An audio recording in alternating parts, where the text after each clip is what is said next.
Hello everyone, welcome back to TerraTech, where we are continuing to look for parts so we can construct our land battleship and hopefully move on from there to bigger and better things. Currently, we have a bit of an issue. Off camera, I actually ended up losing my base and I had to rebuild a new one. It didn't take a whole lot of time, so I didn't record it. But basically something spawned on top of it and then proceeded to explode, in which case everything proceeded to explode. Some updates came out in TerraTech, as you can see here.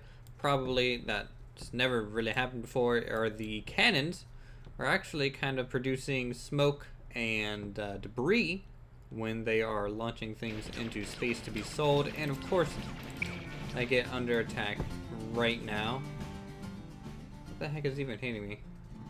What are you? Go away. Be gone. You're not welcome here. Come on. Thank you. Okay, he's dead. And also, in the restructure of our base, I'll just drive over here. I actually just put a single kind of larger recharge station. And this kind of focuses, I think, 6 recharge orbs onto one vehicle at a time. I might add on a few more of these stations just so we can have vehicles charging kind of at all times. But you can see how quickly that came back up to full power. I do like the new kind of smoke effect. It makes the game feel a little bit more industrial, which is great. And of course, it's turning nighttime. That's kind of the luck of the draw, as always. In the morning, I'm going to be just harvesting resources. In the meantime, we will be continuing our search for the missing parts, i.e. like the cockpit that we used and also the headlights that we used. You also notice our mining vehicle, I replaced the, well, drills with the lasers. Again, I feel like this is just far more efficient in clearing out large areas and things like that, because also you can start shooting at things from a distance. For example, these trees. As I slowly maneuver over here, you can see things are just getting destroyed before we even have time to collect it. Anyways, I'll see you guys in the morning in the game. I just wanted to give you a heads up on what we'd be doing this episode, and I'll see you in a second. Okay, here we are in the morning. I'm charging up our LAV to get ready to head out looking for new parts, but it looks like the parts are coming to us at the moment in terms of being invaded. Oh my goodness. Oh, okay. I got stuck inside that thing. That was scary, and it's covered with fuel tanks. That's gonna blow up. Oh my. Oh my, that's a big bomb.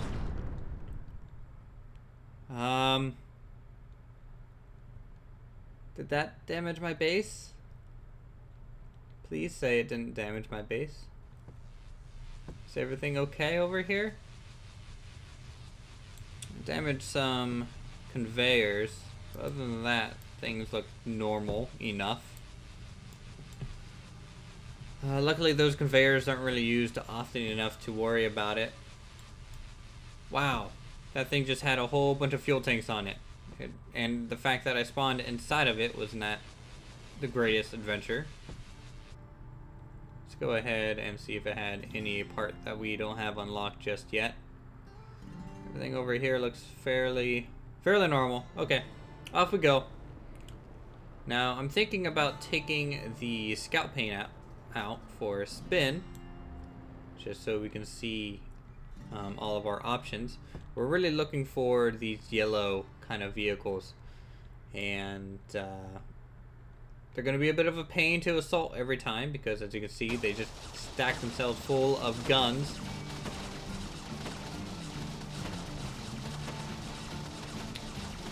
So we'll just keep on rolling backwards as we basically outrange it at this point.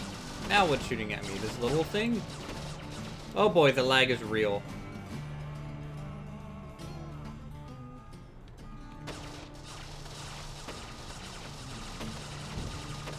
Uh-oh. Uh-oh. Get out of there. That thing has a whole lot more turrets than we do. Especially the large ones. It's got plenty of those lasers on the side as well. And that's something I really want to deal with for long. It's actually almost taken down our complete shields, which is always an awkward situation for a light assault vehicle. So I took out a couple of its wheels. We're going to go ahead and quickly swing by the station since we're close and just give ourselves a full charge. You guys can see how quickly this thing charges up. So we're already at 3 bars, 4 bars, and full. So it's fairly efficient, which is good. More recharge stations, I think, will be even better once we get there. Now, I'm not seeing the headlights that I'm looking for. And what I could end up doing is, let's see, is maybe going back into the editor and shaving off those parts that we don't have off our battleship, just so we can actually test it out in combat, which is something I might do this episode for you all. Because I'm getting pretty tired of just having this ship here. Even though it's not really a ship, it's a craft. It's a car, it's a vehicle. I don't know why I'm saying ship. There we go. Get above it. Lay down some good fire on it. Shields are about half strength right now.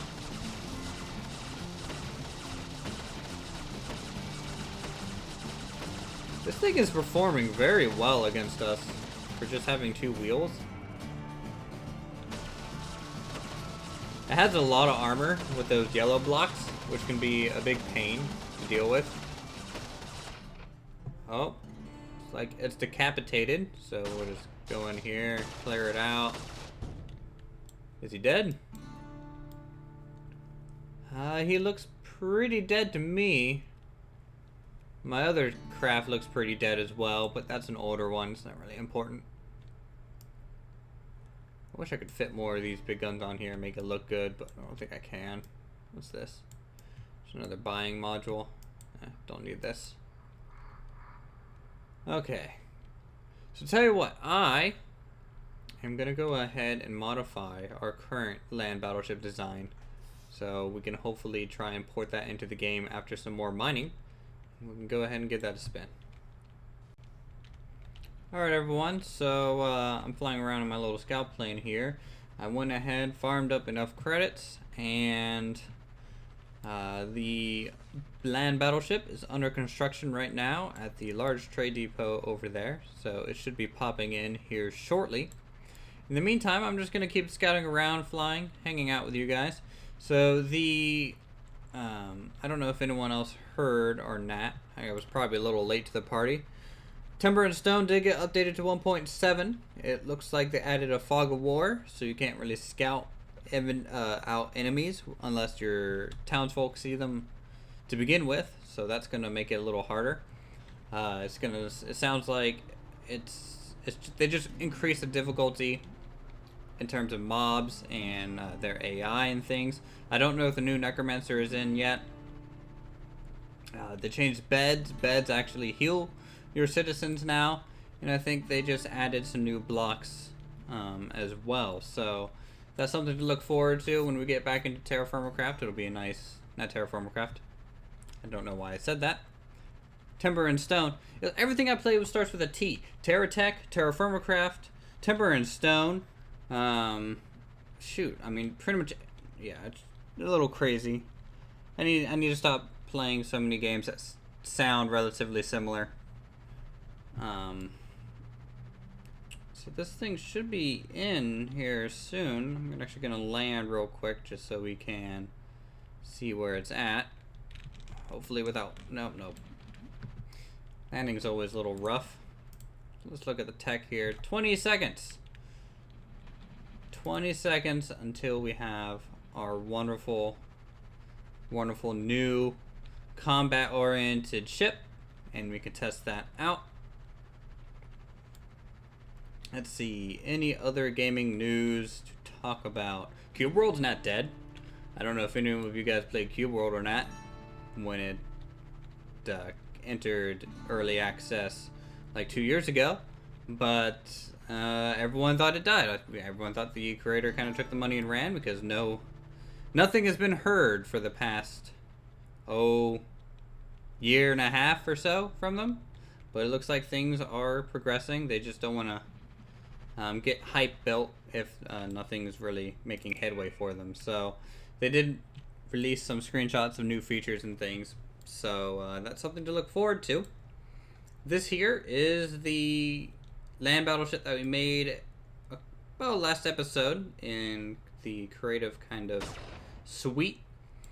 And, you know, we're missing our cockpit. We're missing the generator. But other than that, everything else is here. We have our armor. We have our turrets and everything like that. So our firepower is fairly okay. If I had to guess, it's probably not the most efficient thing in the world still. What's this? Bubble net power. Okay, well, we can fix that. We'll just bring this lumbering beast over to our recharge station. Get this out of the way. I have a feeling a lot of people probably use a little bit more of an overhead base, because there are ways to do that. So we'll charge this up. Make sure we're at full power. That is the point of our little battery on the exterior here, so we can see where we're at. It does come equipped with a salvaging item, and it can make us some money on the run as we get kills and such. It has 2 large batteries in the interior here. So that's why this is taking a little bit longer than most to recharge, but I think that's enough. And we can be on the prowl for our first target to fire all these main guns at. We have 5. I've actually been fighting NPCs that have had more. In fact, you guys saw that earlier in the episode. So really, combat effectiveness might be a little lower. But this thing can, you know, fire from all sides. So I don't have to constantly turn to try and keep up with anything. It can generally do it on its own. So let's go ahead and lock on here. Give it some broadsides. And there we go. So that was a relatively small bot. And I'm sure as we fight larger things, it'll become a little bit more interesting how it plays out. But right now, it looks like we're kind of crushing it. And I'm sure with having such a larger bot than the rest of our things, larger things will start spawning against us. Okay, the broadside works, which is great. Having all these large cannons fire at once. They shoot explosive rounds, so it's working out pretty well for us. Kind of shame that, of course, it turns nighttime on us. It actually maneuvers up and down hills fairly well, which is great. I'm gonna monitor our shield strength here compared to that thing. And we're just laying into them with our main guns. Oh boy. Relatively effective. We need some shielding up top for sure. But for right now, everything seems to be holding together fairly well. Took about a quarter of our shields total, because we have been running around. We didn't lose all of our shields just from that single engagement. I'm sure it is a little dark for you all, so hopefully I remember in editing to adjust the brightness so everyone can see. But I'm really happy that, you know, it might be slow, but it's consistently kind of the same speed. It's not getting hung up on anything. This desert usually gives me a lot of maneuvering problems in general. But right now, you know, it's really just going over the dunes like nothing's there.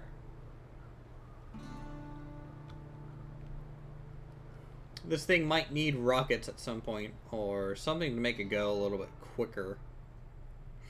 But this is definitely the first iteration. More guns would be better.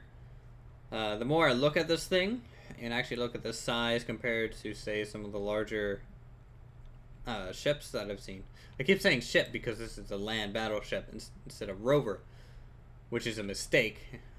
But I guess I'm just in the mindset of calling this thing a ship. I think this is more of a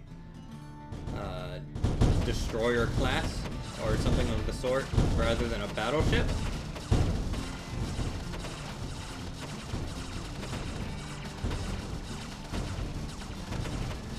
So we can, but the large guns do work really well for us, because our normal LAV would be having trouble against just something of that size. This thing can even maneuver over rocks. No, come on, please, don't get hung up. I don't want you to get hung up. Just get off the rock. Thank you. The turn radius is rather poor. I wish there was a, I don't know if there's a way for me to kind of adjust that at all. I know if I stop and turn it almost like a tank would, it's not that bad.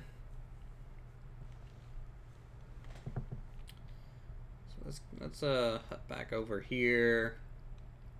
Let's see if I can't afford that cockpit, because I really wanted this control tower to look much nicer than it does now.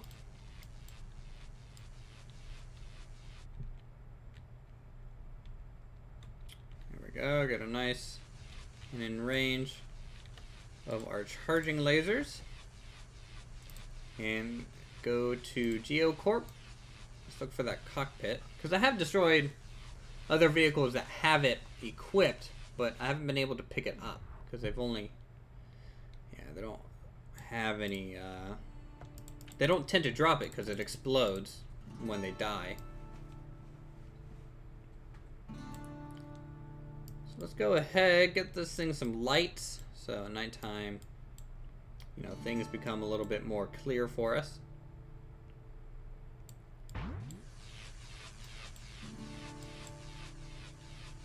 And here we are.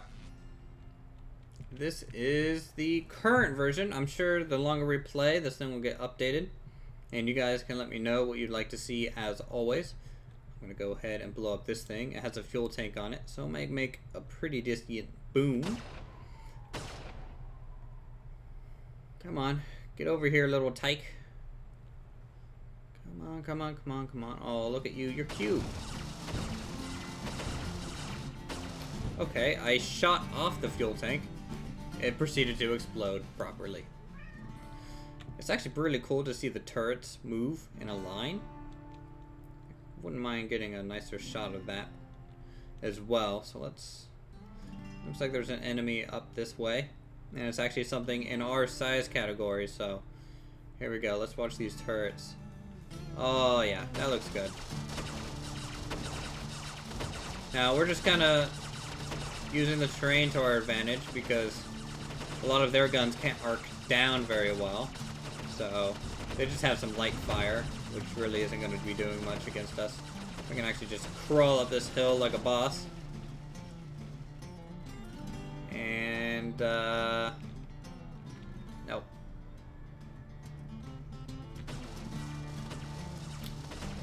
There we go, come on.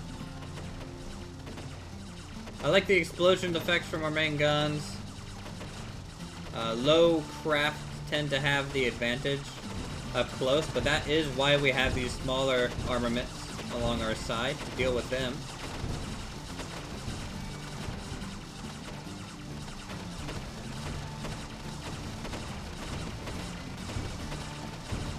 Come on. Need our little SMGs to start pulling their weight. Let's just run it over. Yeah, we'll just run it over. You dead yet? No? Turn.